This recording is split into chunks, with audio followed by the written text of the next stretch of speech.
मैं गवाही देता हूं कि अल्लाह के सिवा कोई माबूद नहीं और मोहम्मद अल्लाह के रसूल हैं।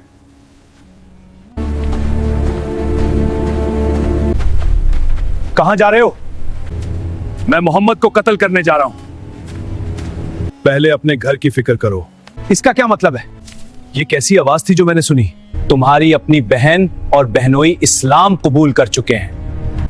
हाँ, हम इस्लाम कबूल कर चुके हैं और हम अल्लाह और उसके रसूल पर ईमान लाए हैं। मुझे ये पढ़ने दो। तुम नापाक हालत में हो, पहले पाक हो जाओ। मोहम्मद कहाँ है? आज हम आपके लिए लेकर आए हैं कुछ ऐसे इस्लामी वाकयात जो आपके दिल और ईमान को छू लेते हैं।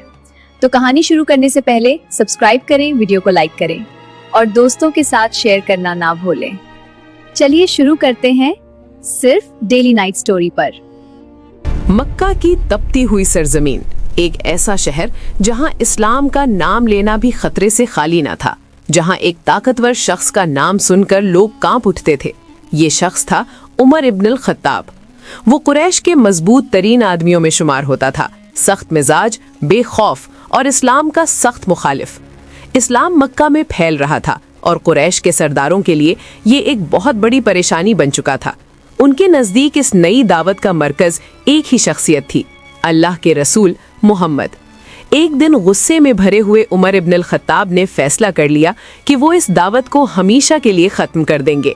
वो अपनी तलवार लेकर घर से निकले। इरादा वाज़े था, वो रसूल अल्लाह सल्लल्लाहु अलैहि वसल्लम को कत्ल करना चाहते थे। रास्ते में एक शख्स ने उन्हें देखा और हैरत से पूछा, कहां जा रहे हो? उमर ने सख्त लहजे में जवाब दिया, मैं मोहम्मद को कत्ल करने जा रहा हूं। उस शख्स ने उन्हें रोकते हुए कहा, पहले अपने घर की फिक्र करो।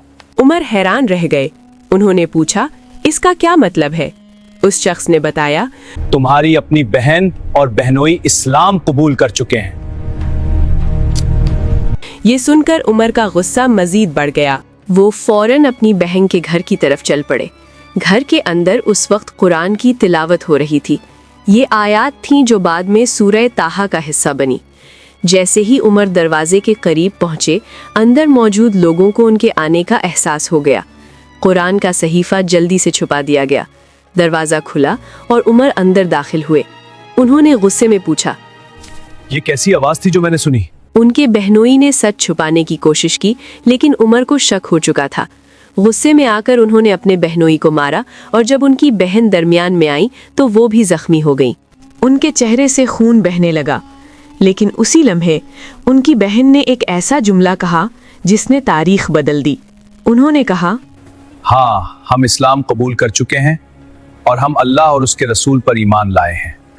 ये सुनकर उमर खामोश हो गए। उनकी नज़र ज़मीन पर पड़े हुए उस सहीफे पर गई। उन्होंने कहा, मुझे ये पढ़ने दो।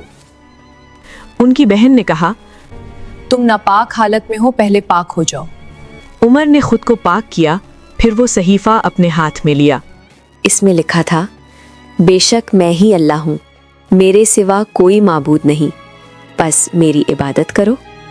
ये आयत थीं कुरान की और ये अल्फाज दिलों को बदल देने की ताकत रखते थे। जैसे जैसे उमर पढ़ते गए, उनका दिल नरम होता गया। गुस्सा ख़त्म होने लगा और इसकी जगह एक नई रोशनी पैदा होने लगी। फिर उन्होंने कहा, मोहम्मद कहाँ है?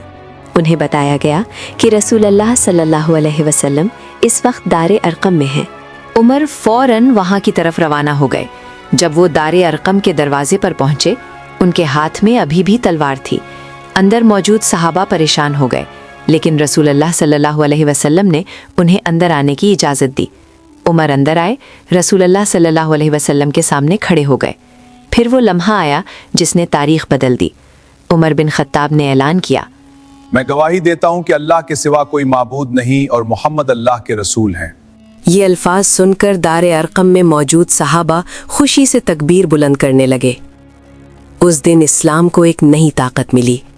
बाद में यही उमर इस्लाम के अजीम रहनुमा बने। वही उमर जिन्हें दुनिया आज अल फारूक के नाम से जानती है।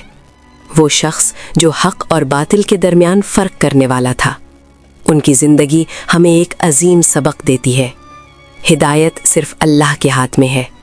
جو شخص کبھی اسلام کا سب سے بڑا دشمن تھا، وہی بعد میں اسلام کا سب سے بڑا محافظ بن گیا، اور یہی اسلام کی تاریخ کا ایک ایسا لمحہ ہے جسے دنیا کبھی فراموش نہیں کر سکتی۔